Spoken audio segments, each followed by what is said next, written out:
Okay, I'm recording chapter 12, 14. So let's see what we have. We need to determine the critical value for chi-square with degree of freedom for alpha equals 0.1. All right. So first of all, let's understand what is chi-square and how do we use this chi-square. So they use chi-square test for hypothesis test about whether the data is as expected. So the basic idea is to compare the observed value in your data to the expected values that would see if the null hypothesis is true. So shortly saying, we use a chi-square test to compare observed result, reality, to projection result, to expected result. Okay, so and see how much is the difference. Why do we do that? Where do we need it? So chi-square is very commonly used by researchers who are studying survey response data. Let's say presidential election, they predict one thing and then reality comes out differently, right? Okay. It can be demography also, it can be consumer marketing research, political science obviously, and economics. They are all examples of this type of research. Okay, so let's find out how to identify critical value. So we have here table for critical value for chi-square, and it's given chi-square with 1 degree, which is, if you look at the all rows, first is a 1 degree, significant at the degree of freedom, and we have alpha 0.1. Since it doesn't mention two-tail test, then we are looking in the upper tail areas, because the graph, if you look above this table here, small graph, it's the upper tail distribution, right? So looking for, in our case, 0.1 upper tail alpha 0.1. Here it is because it's 10%. So degree of freedom 1 and 0.1, it's gonna be 2.706. Let me write down 2.706. How many decimals? 3 decimals. Okay. Very good. Next question. Same problem. We need to determine chi-square. In this case, with 1 degree freedom, we use alpha 0.005, 2 zeros. Alpha 1, and looking at upper tail, 0. How many zeros? 2 zeros. Okay, 0.005. Let me see. Here it is. So 1 and 0.005, 3.841. 3.841. Why is it incorrect? 0. Did I not put point? I did. So 0.005. Let me see. 0.005. There, the last one. Degree of freedom 1 and 0.005. It's the last column. 7.879. Okay. 7.879.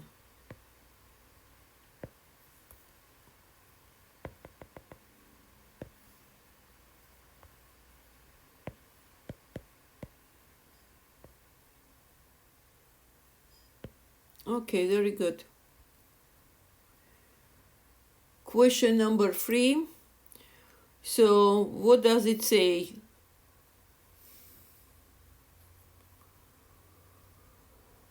So consider contingency table with 2 rows and 3 columns. Find the degree of freedom. Okay.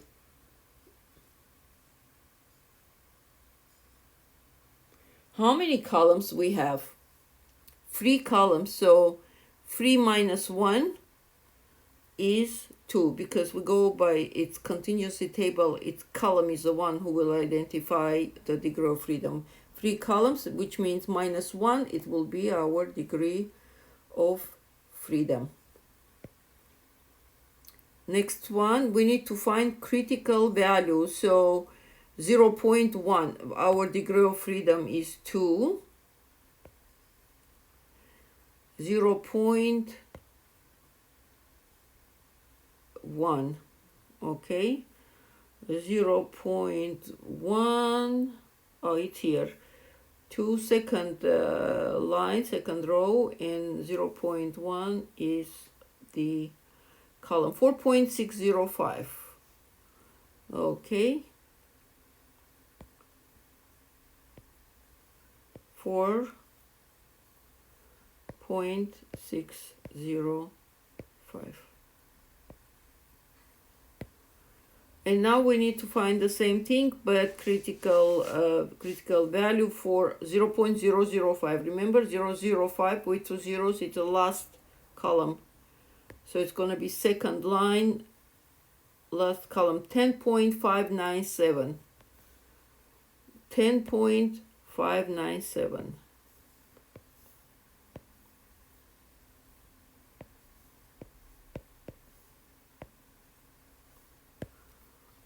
Okay, moving to next question.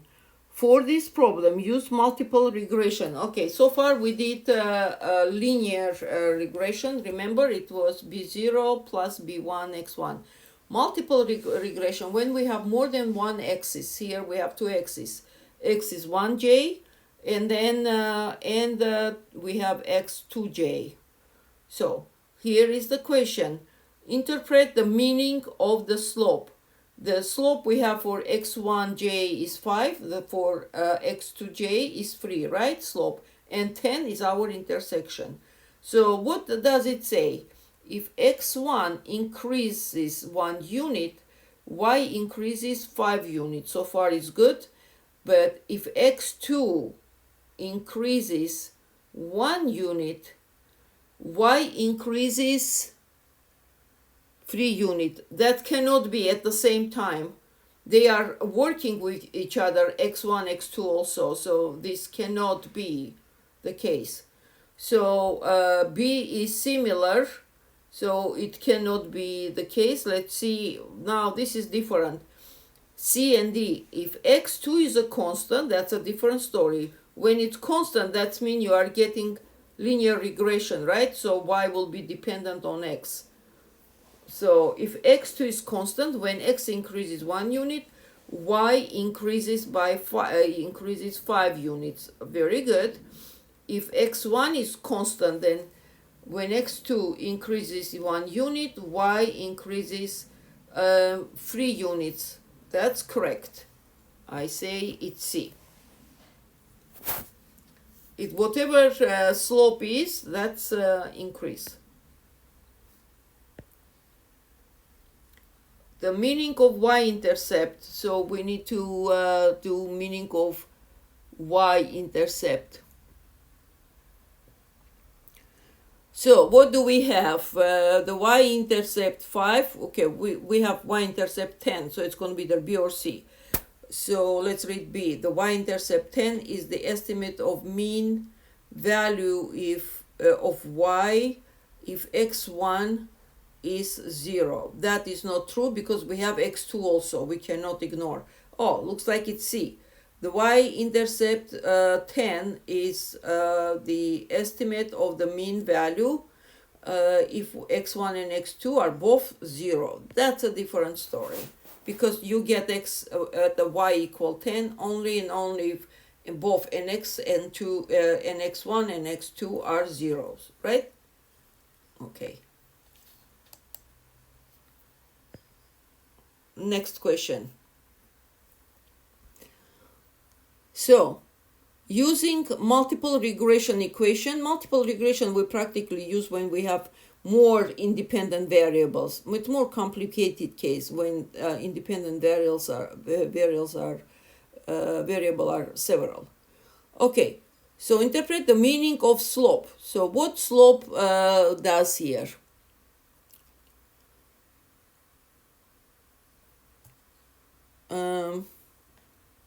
One second. For each one increase in x1,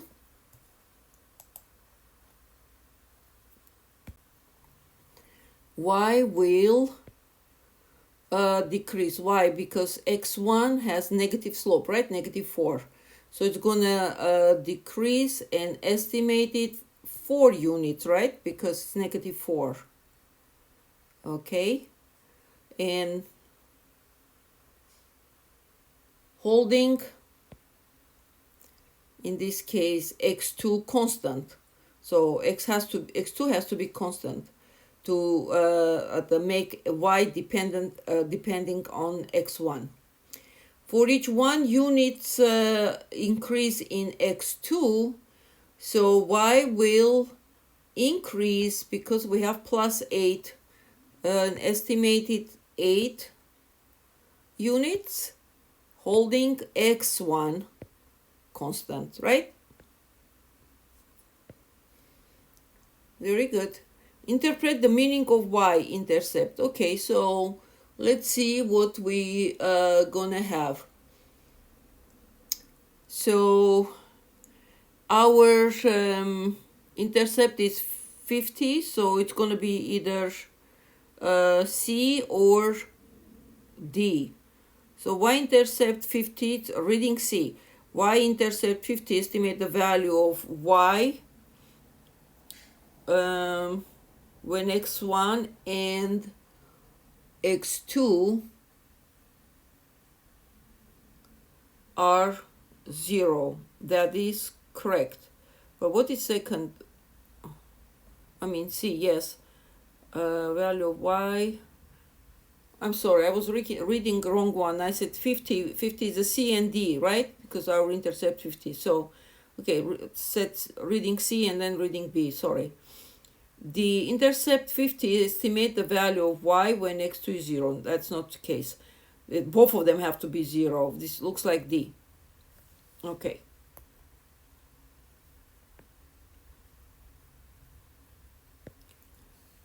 Next question. What we have with the next question here. So let's identify. So we're gonna write down multiple regression. All right. So for that, first let me write down the formula for, not formula, the template for multiple regression. So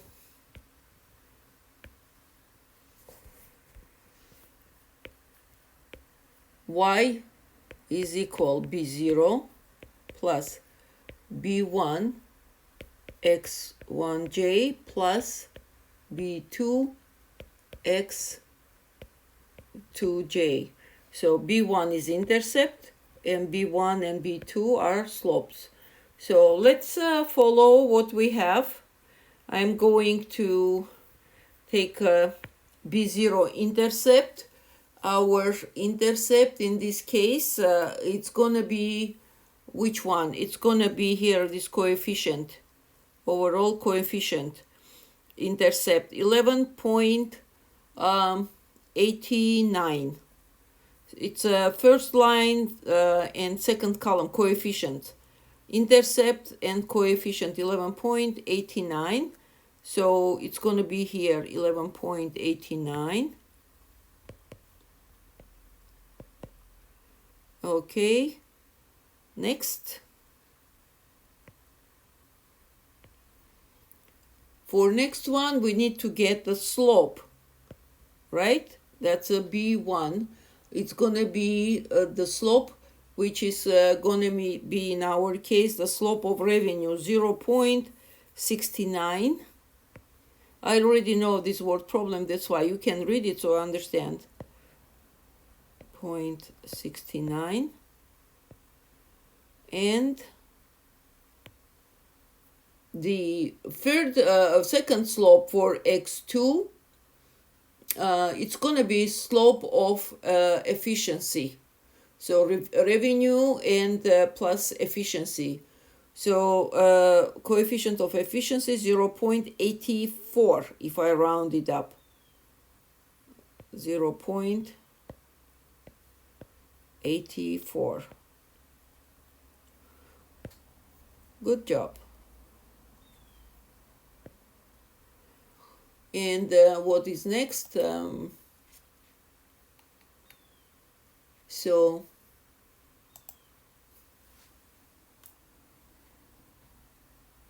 we need to do interpretation. Okay, interpret the meaning of the slope B1 and B2. Interpret the meaning of the slope B1 first. Select the correct choice below and fill the answer box with 2 choices. All right. So let me see which one it's gonna be. Holding revenue constant, okay, for each increase of 1% in efficiency.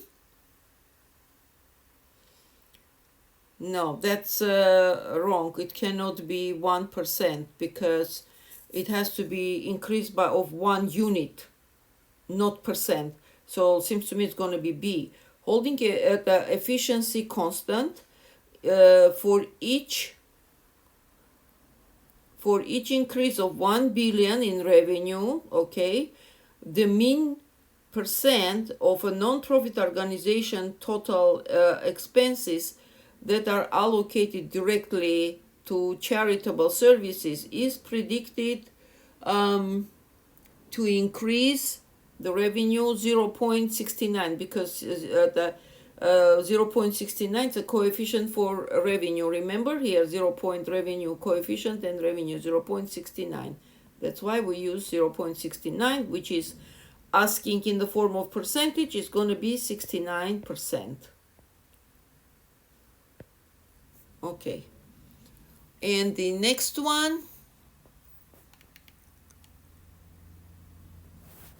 interpret the meaning of the slope B2. Okay, it's going to be similar answer. Now, in this case, holding revenue constant for each increase of 1% efficiency, because efficiency, let me see, if efficiency is efficiency measured in percentage. Let me see, I forgot to depend on and efficiency measurement of the percent. Okay, yes, measurement of the percent.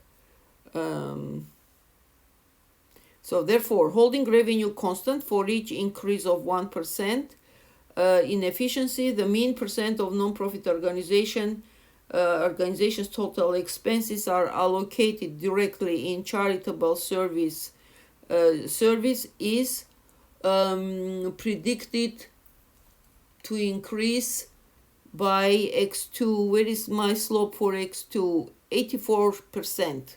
0.84, it's going to be 84% because that's a coefficient of efficiency. Okay, and lastly,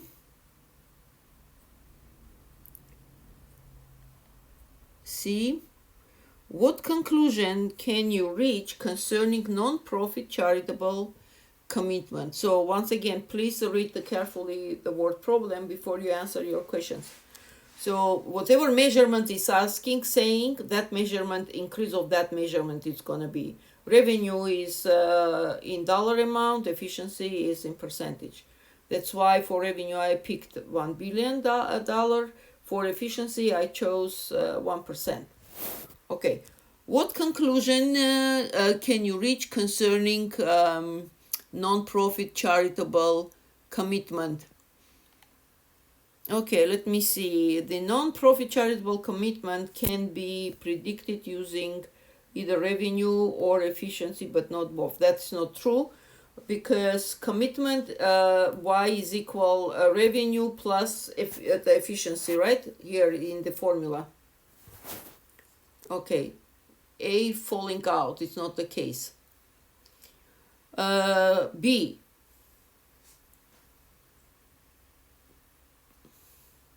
the model uses revenue to predict non-profit charitable commitment. The efficiency only affects the revenue directly. That is not the case. Both of them. Okay. And let's read. C, the model uses efficiency to predict non-profit charitable commitment. The revenue only affects the efficiency both. That is not efficiency directly. That is not the case also. Where is the answer? They both have to affect. The model uses both. Here it is, D. The model uses, because our formula Y, it says X1 plus X2, meaning revenue plus efficiency.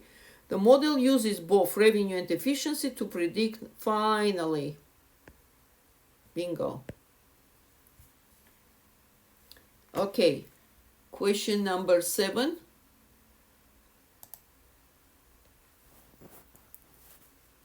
All right, it's gonna be same thing, but we've given data. We're going to use here StatCrunch.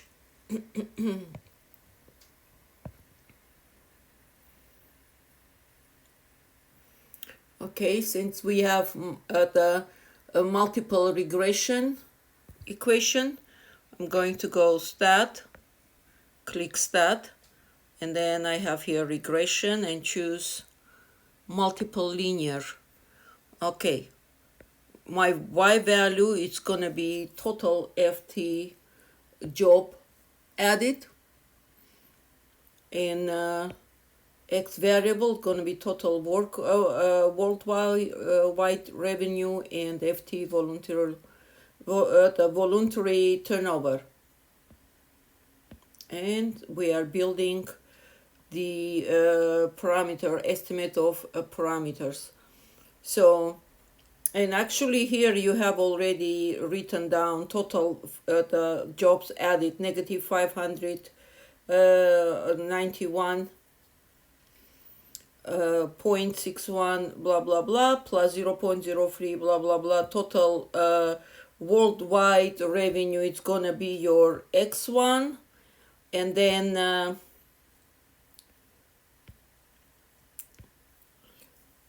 and then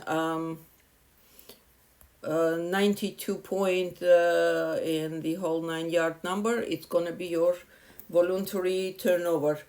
And you can find the same thing you can find here in estimate. Look, intercept is negative 591 and blah blah blah. Total white revenue is 0.037 and voluntary turnover 92.061. Let me take a picture.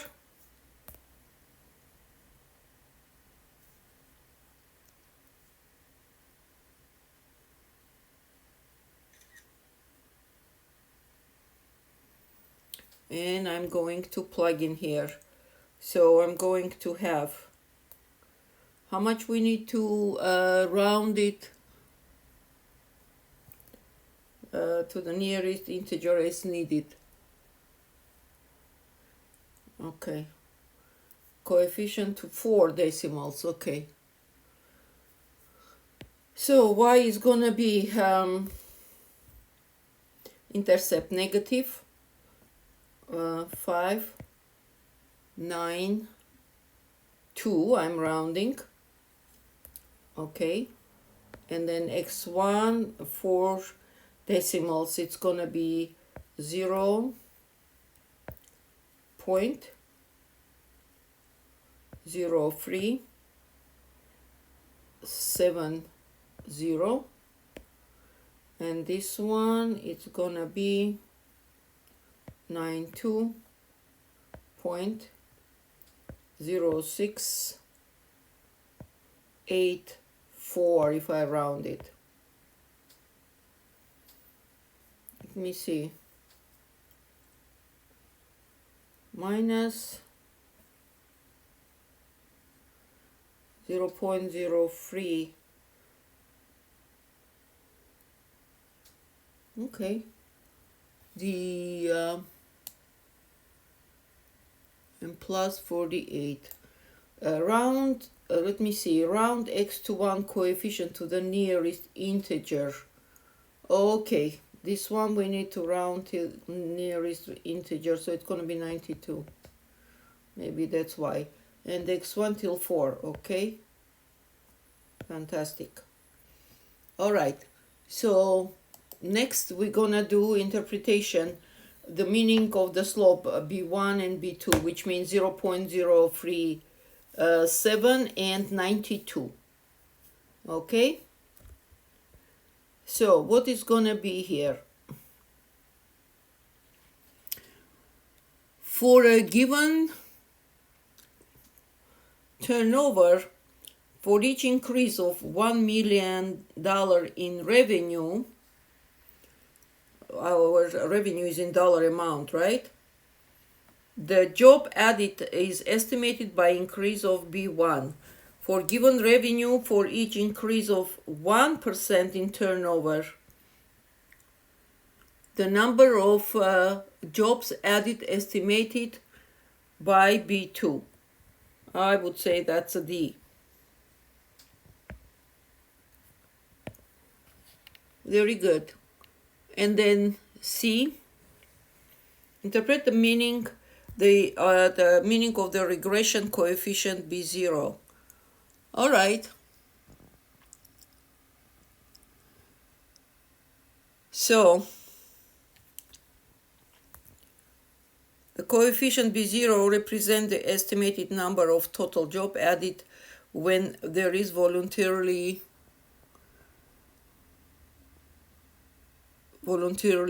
turnover is 0. That's nonsense. Let me see. Worldwide, this is here important. Let me see. That's D I see here. Or B. Let's read B. Coefficient B0 represents the estimate number of total jobs added when there is a total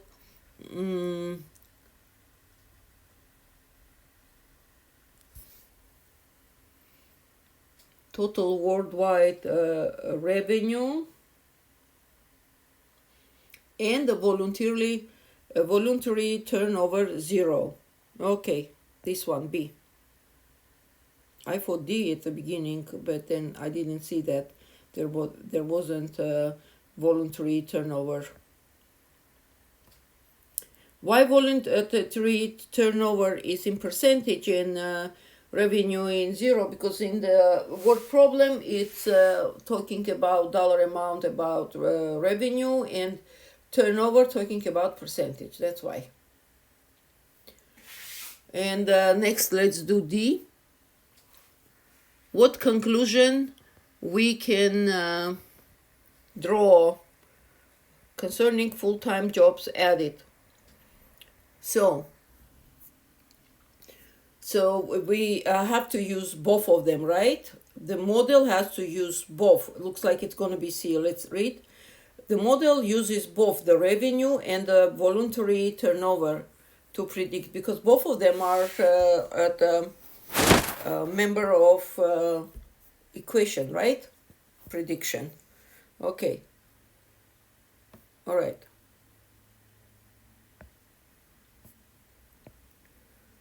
All right. I'm done.